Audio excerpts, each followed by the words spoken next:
नमस्कार दोस्तों। आज की इस वीडियो में हम समझने वाले हैं कि जब आप अपना सीवीटी एग्जाम देने जाएंगे तो एग्जाम डे पे आपका इंटरफेस कैसा होगा जहां आप एग्जाम दे रहे होंगे। इसको समझना इसलिए बहुत ज़्यादा ज़रूरी है क्योंकि बहुत ज़्यादा बच्चों की तैयारी बहुत अच्छी होती है, प्रैक्टिस बहुत अच्छी कर रखी होती है, अपने स्कूल में या अपने डिस्ट्रिक्ट में या स्टेट में टॉपर भी होते हैं बोर्ड्स में। लेकिन फिर भी एग्जाम डे वाले दिन एक दो गलतियां ऐसी हो जाती हैं नए इंटरफेस की वजह से। मतलब कलर कोडिंग समझ नहीं आती, ऊपर कहाँ से जाएगा, नीचे कहाँ से आएगा, बटन कौन सा दबाया। मान लीजिए ये आपने यहाँ पे 2 नंबर पे आप गए, आपने ये अटेम्प्ट कर दिया, और फिर आपको लगा कि मैं 18 नंबर पे चले जाता हूँ, 2 नंबर तो मैंने अटेम्प्ट कर ही दिया है, लेकिन अब वापस जाके देखोगे तो 2 नंबर आपका अभी काउंट नहीं हुआ है आंसर्ड में। जब आप सेव एंड नेक्स्ट करोगे तब आपका काउंट हुआ है। तो इसी प्रकार की बहुत सारी चीजें हैं जो इस वीडियो में हम लोग समझने वाले हैं। मेक श्योर कि आप अगले 6 से 7 मिनट ढंग से इस वीडियो को देखते हैं, स्विच नहीं करते हैं यहाँ से वहाँ। क्योंकि अगर एक दो चीजें भी आपने मिस कर दी तो हो सकता है कि आपके वहां पे जाकर के ज्यादा नहीं 2 से 3 मिनट वेस्ट हो। 2 से 3 मिनट के कारण आपके 2 से 3 क्वेश्चंस जो है आप कम अटेम्प्ट कर पाए, जिससे 10 से 15 नंबर का डिफरेंस आपके रिजल्ट में आ सकता है। और अल्टीमेटली 10-15 नंबर का रिजल्ट आपको एक अच्छे कॉलेज से एक एवरेज या बिलो एवरेज कॉलेज में लैंड करा देगा। आई थिंक आप इस चीज को समझते हैं। चलिए एक बार स्टार्टिंग से करते हैं। स्टार्ट बिल्कुल लॉगिन एंड इंस्ट्रक्शन से। वहां पे भी एक दो ऐसी चीजें हैं जो आप लोगों को समझनी है। जब भी आप एग्जाम स्टार्ट करेंगे तो आप लोगों का यहाँ से एक्चुअल में लॉगिन से स्टार्ट होगा। ऐसे आपका डीओबी और वहाँ पे ऑप्शन आएगा पासवर्ड जो आपको बता देंगे वहाँ पे जो मैडम रहेंगी, सर रहेंगे आपके सेंटर में। तो फ्रेंड सबसे पहले आपका एग्जाम स्टार्ट ऐसे ही लॉगिन आईडी पासवर्ड से होगा। यहाँ पे आपकी फोटो दिख रही होगी और आपको बोला जाएगा कि भाई कंफर्म कर दो कि ये आप ही हो, और आईडी पासवर्ड फिर आपको डाल के जैसे ही आपका टाइम शुरू होगा आपको वहां पे भी लॉगिन बटन दबाना होगा। जैसे ही लॉगिन बटन आप प्रेस करेंगे तो सबसे इंपॉर्टेंट चीज आप लोगों की इंस्ट्रक्शंस आएंगे। एंड पढ़ने का मन नहीं करता है इतना बड़ा बड़ा टेक्स्ट क्योंकि एग्जाम की टेंशन चल रही होती है।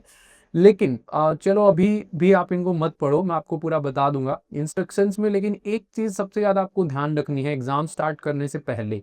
जो भी आप डिफॉल्ट लैंग्वेज यहाँ सेलेक्ट करेंगे ना, हर एक क्वेश्चन की वो लैंग्वेज आएगी। फॉर एग्जांपल अगर आप हिंदी करके स्टार्ट कर देते हैं पेपर तो 50 के 50 क्वेश्चन हिंदी में आएंगे, लेकिन हर एक क्वेश्चन के ऊपर जा जाके आप इंग्लिश का लैंग्वेज चूज कर पाओगे। ठीक है, मतलब 50 के 50 हिंदी में हर एक क्वेश्चन को जाके चेंज करना पड़ेगा, तो उसमें भी 2-3 मिनट वेस्ट हो जाएंगी। अगर आपने ये गलती कर दी तो पहले ही देख लेना कि हिंदी चूज कर रहे हो इंग्लिश चूज कर रहे हो। यहाँ पे लिखा भी हुआ है, please note that all question will appear in default language, language can be change on a particular question later on. तो हिंदी करके शुरू कर दिया तो सारे हिंदी में आएंगे, इंग्लिश करके शुरू कर दिया तो सारे इंग्लिश में आएंगे, और हर एक पे चेंज करना पड़ेगा। और काफी बच्चों की ये भी डाउट रहती है कि क्या यही दो वहां पे आप लोगों की डिफॉल्ट लैंग्वेज रहेगी। नहीं, इंग्लिश आपकी डिफॉल्ट लैंग्वेज रहेगी। ठीक है, लेकिन आपने तमिल गुजराती अगर लैंग्वेज सेलेक्ट की है तो हिंदी की जगह वो लैंग्वेजेस आपको दिखने लग जाएंगी। उसके बाद प्रोसीड, मतलब पेपर आप लोगों का स्टार्ट हो चुका होगा। जैसे ही पेपर स्टार्ट होगा ऐसा इंटरफेस आपको देखने को मिलने वाला है। ये तो आपका जो है यूजीसी नेट का पेपर है, क्योंकि सीवीटी का पेपर लोड नहीं हो रहा था एनटीए की वेबसाइट पे। बट नो वरीज, यहाँ पे आपका जो है सीवीटी का एग्जाम है तो सीवीटी आएगा, आपका नाम आएगा, आपकी फोटो आएगी, और यहाँ पे आएगा आपका टाइमर। यहाँ आप देख पा रहे हैं 2 घंटे का टाइमर नेट में मिलता है तो वो आपको दिख रहा है। सीवीटी में आपका जितना टाइम है वो आप लोगों का रहेगा। और जो मैं बता रहा था कि पर्टिकुलर क्वेश्चन पे जाके आपको चेंज करना पड़ेगा, तो यहाँ पे फिर आपको आके हर एक क्वेश्चन पे अपनी लैंग्वेज चेंज करने का ऑप्शन मिलेगा। ऐसे करके आपके क्वेश्चंस आएंगे, आप स्क्रॉल कर सकते हो। ये अभी ब्लू बटन चल नहीं रहे हैं नीचे और ऊपर स्क्रॉल के लिए इनकी वेबसाइट पे, लेकिन ये ब्लू बटन रहेंगे बड़े क्वेश्चंस के लिए। मान लीजिए कोई बड़ा बहुत बड़ा क्वेश्चन है और आपको डायरेक्ट नीचे जाना है और ऊपर जाना है ताकि आपका टाइम बच सके, तो ये ब्लू नैप बार है नीचे और ऊपर के लिए। ठीक है, अब नेक्स्ट पार्ट की तरफ चलते हैं, इन बटन्स को समझने की कोशिश करते हैं। ये सारे क्वेश्चन 91 नोट विजिटेड। ठीक है, जिस क्वेश्चन पे आप गए ही नहीं हो उसको अभी तक एनटीए अनआंसर्ड नहीं या नोट आंसर्ड नहीं मानता, वो नोट विजिटेड आपको बताएगा। ठीक है, नोट आंसर्ड मतलब वो क्वेश्चन होंगे जहां आप जा चुके हो और फिर आप लोगों का जो है आपने अटेम्प्ट नहीं किया, वो आपको यहाँ रेड में दिखेगा। आंसर्ड, जिसका आप आंसर कर चुके हो वो आपको ग्रीन में दिखेगा। Marked for review, mark for review ऐसे क्वेश्चन होंगे जिनको आप जा चुके हो, क्वेश्चन देख चुके हो, लेकिन आपने मार्क फॉर रिव्यू किया है, उसका आंसर नहीं किया है। मार्क फॉर रिव्यू किया है और आंसर नहीं किया है, ध्यान रखना। ठीक है, फिर mark for review and answered पे क्या होगा आप लोगों का, इस जो भी आपका पर्पल है, पर्पल के साथ लिटिल बिट ग्रीन आ जाएगा। अभी करके देखेंगे, डोंट वरी। समझ रहे हैं भाई, इधर उधर भागने का मन हो रहा होगा आप लोगों का, लेकिन लिटरली में बहुत, मतलब बहुत ज़्यादा बच्चे तो नहीं बोलूँगा, लेकिन 2 से 5% बच्चे हर साल ये गलतियाँ करते हैं, जिनके कारण वो अच्छे होते हैं यार पढ़ाई में, लेकिन उनको अच्छा जो, मतलब समझ रहे हो आप, according to what they deserve वो चीज़ें नहीं मिल पाती। 10 से 15 नंबर का डिफरेंस आ गया, 10 से 15 नंबर के कारण एक अच्छे कॉलेज ना जाने का डिफरेंस आ गया, वो ओवर द लॉन्ग टाइम वो चीज़ें चलती रहती हैं। बट नो वरीज, अगर आप अभी ध्यान से समझते हो तो नहीं आएंगी ये दिक्कतें। तो अब अपन समझने की कोशिश करते हैं कि ये बटन्स कैसे काम करेंगे। नेक्स्ट तो सीधा है कि भाई आपको नेक्स्ट क्वेश्चन पे जाना है, बैक क्वेश्चन पे जाना है 39। यहाँ से भी आप डायरेक्टली क्वेश्चन स्विच कर सकते हो राइट लेफ्ट से, उसमें भी कोई दिक्कत नहीं है। अब यहाँ पे आप देखिए, आप क्वेश्चन नंबर 54 पे हो, आपने कर दिया। ध्यान से देखना, ये वाली चीज़ बहुत कम बच्चों को पता होगी, और लाइक बटन प्रेस कर देना अगर ये नहीं पता थी और अभी पता चल रही है। प्लीज़ लाइक बटन प्रेस कर देना, ठीक है। ये देखो, एक नंबर मैंने क्लिक किया और मुझे लगेगा कि मेरा ये क्वेश्चन आंसर्ड हो गया। अभी तक 0 आंसर्ड आ रहे हैं, मैं एक करके नेक्स्ट पे चले गया, ये तो आंसर नहीं हुआ यार।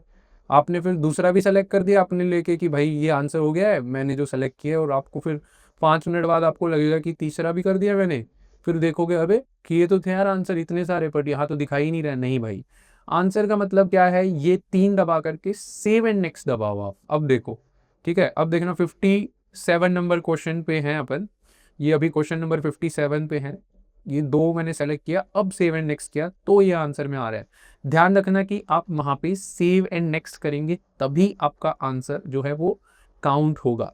नेक्स्ट चीज क्या है, 58 पे गए, 58 पे जाके 2 नंबर आपने सेलेक्ट कर दिया, लेकिन आप चाहते हो थोड़ा सा कॉन्फिडेंस कम है कि यार ये गलत भी हो सकता है, तो आप save and mark for review पे आपने किया। तो इसका मतलब क्या हुआ, जो आपका 58 था वो आंसर तो हो गया। अगर ऑटो सबमिट होगा आपका ये, जब टाइम खत्म हो जाएगा, तो आपका ये आंसर्ड कंसीडर किया जाएगा कि आपने आंसर किया था, ये माना जाएगा। लेकिन ये रिव्यू इसलिए किया गया है कि आपको वापस आके देखना है इसको, कि भाई वापस आके देखूंगा, अभी टाइम नहीं है, अभी लग तो रहे यही ऑप्शन है, तब आप इसका यूज करेंगे। मार्क्ड फॉर, चलो ये save and mark for review हो गया। अब मान लो क्वेश्चन नंबर 60 में हो, लेकिन आप अभी इतना श्योर नहीं हो और अटेम्प्ट भी नहीं करना चाहते, और आपको ये है कि यार अब जबरदस्ती अगर ये ऑटो सबमिट होगा तो मैं ये नहीं चाहता कि मेरा एक काउंट माना जाए, तो mark for review and next. Mark for review and next, इनका मतलब क्या होता है mark for review and next का, कि आपका ये बिना आंसर्ड जो है सिर्फ मार्क हो गया है, कि भाई अगर टाइम बचे लास्ट में रिविजिट करके, ये नहीं होता कि भाई ये 5 क्वेश्चन को बाद में करूंगा, श्योर भी नहीं हूँ और अभी बाकी पे फोकस करता हूँ, अगर मेरे इतने मार्क्स का मैंने अटेम्प्ट कर लिया। मतलब पेपर जब अपन अटेम्प्ट करते हैं तो यही होता है ना, कि अगर मैंने खुद से कॉन्फिडेंटली अगर 50 में से 40 क्वेश्चन को कर लिया, 45 को कर लिया, तब 2-3 पे मैं रिस्क भी ले सकता हूँ, तुक्का भी मार सकता हूँ। तो वो चीज़ के लिए mark for review and next. Save and mark for review में क्या होगा, आपका सेव हो जाएगा और नेक्स्ट हो जाएगा। Mark for review and next में सिर्फ आपका ऑप्शन सेलेक्ट नहीं होगा, ये आपका पर्पल कलर जो है वो आता है, वो चला जाएगा। ठीक है, अब आप समझ गए हैं। मैं आपको एक बार फिर से बता देता हूँ, यहाँ पे आपका टाइमर चलेगा, लैंग्वेज हर एक क्वेश्चन पे। यहाँ पे अब मैं सेलेक्ट करके दिखाऊंगा दूसरी लैंग्वेज, लेकिन इनकी फ़ोटो लोड नहीं हो रही कल तक, तो ये चेंज नहीं हो रहा। ठीक है, फ़ोटो लोड नहीं हो रही है ये, I think there is some issue. तो लेकिन वहाँ आपका हर क्वेश्चन पे आपको जाके चेंज करना पड़ेगा। एक बार हिंदी में भी करके देखें, नहीं हो रहा इनका, है नहीं शायद, ऑनलाइन पोर्टल पे इन्होंने एक ही लैंग्वेज डाल रखी है, और ये भी इन्होंने क्लियर कर दिया रिफ्रेश करने से, वहाँ ऐसा ऑप्शन नहीं मिलेगा। ठीक है, तो अब आप समझ गए हैं। सेव एंड नेक्स्ट में आपके लिए समराइज कर देता हूँ कि सेव एंड नेक्स्ट जो बटन आप यूज करेंगे, वो बटन आपका सेव एंड नेक्स्ट तब आप करेंगे तभी आपका सेव माना जाएगा। ये नोट विजिटेड है 99 क्वेश्चन, नोट आंसर्ड है 0, ये अब नोट आंसर्ड हो जाएगा। जिस पे गया और मैंने आंसर नहीं किया वो नोट आंसर्ड हो जाएगा। ठीक है, save and mark for review का मतलब ये है कि भाई आप वहां जा चुके हो, लेकिन आपने जो है उसको अटेम्प्ट भी कर दिया, और फिर आप नेक्स्ट क्वेश्चन पे जाना चाहते हो। मार्क फॉर रिव्यू का है कि आप वहां गए हो लेकिन आप अटेम्प्ट नहीं कर रहे हो, उसको बाद में रिविजिट करने वाले हो। ऐसा कुछ आप लोगों का एनटीए का इंटरफेस रहता है, और इसी इंटरफेस को देखते हुए बिल्कुल सेम टू सेम फंक्शनैलिटीज के साथ हमने डीयू बाई डी पे देखिए, मतलब हमारी ये कोशिश है कि बच्चे की जितनी सिमुलेशन, मतलब जो प्रैक्टिस जितनी ज़्यादा प्रैक्टिस एनटीए के इंटरफेस में हो पाए वही हम प्रोवाइड करें। तो हमने डीयू बाई डी पे आप देखेंगे सेम आपको इंस्ट्रक्शंस बिल्कुल सेम तरीके से हमने कॉपी पेस्ट किया है एक्चुअल में, देख करके कि कैसा वहाँ पे सिस्टम आता है। Same colour coding, same mark for review and same buttons यहाँ आपको बैक नेक्स्ट सबमिट सेम आपकी फोटो और टाइमर देखने को मिलने वाला है। हर एक क्वेश्चन पे लैंग्वेज, सिंस इंग्लिश का पेपर है तो चेंज करने का ऑप्शन नहीं दिख रहा। तो आप अगर बिल्कुल एनटीए के इंटरफेस में प्रैक्टिस करना चाहते हैं तो आप dubuddy.in पे विजिट करके जो है प्रैक्टिस कर सकते हैं। एंड आई थिंक नाउ आपको समझ आ गया है, और आप प्रॉमिस करो कि आप ये गलतियां नहीं करने वाले हो जब आप एग्जाम देने जाओगे। तो प्रॉमिस लिख देना यार कमेंट में कि समझ आ गया है, गलतियां नहीं करेंगे। तो प्रॉमिस वर्ड से मुझे समझ आ जाएगा, और मैं ऐसी ही हेल्पफुल वीडियोज आप लोगों के लिए क्रिएट करता रहूंगा।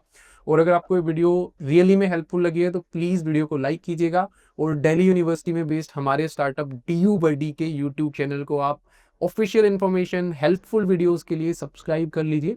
हमारा प्रयास यही रहता है यूट्यूब पे कि साधारण तरीके से सरल भाषा, सरल के साथ साथ एक मर्यादा रखी हुई भाषा भी, क्योंकि आजकल यूट्यूब इंस्टा पे पता नहीं क्या क्या चल रहा है, उसके साथ हम आपको इन्फॉर्मेशन दें। तो अगर आप हमारी इस मुहिम में जुड़ना चाहते हैं तो चैनल को जरूर सब्सक्राइब कीजिएगा, और प्रैक्टिस के लिए dubuddy.in पे विजिट कर लीजिएगा। थैंक यू, बाय बाय, मिलते हैं नेक्स्ट हेल्पफुल वीडियो के साथ। DUBuddy एक ऐसा प्लेटफॉर्म है जहां आपको मिलेंगे previous year question papers for all CUET subjects. एक भी सब्जेक्ट मिसिंग नहीं है। साथ ही साथ 2022, 23, 24, 25 की हर एक शिफ्ट का पेपर, एक भी शिफ्ट मिसिंग आपको नहीं मिलने वाली है, और mock test by experts also. So practice करने के लिए विजिट करें dubuddy.in या फिर डाउनलोड करें DUBuddy ऐप।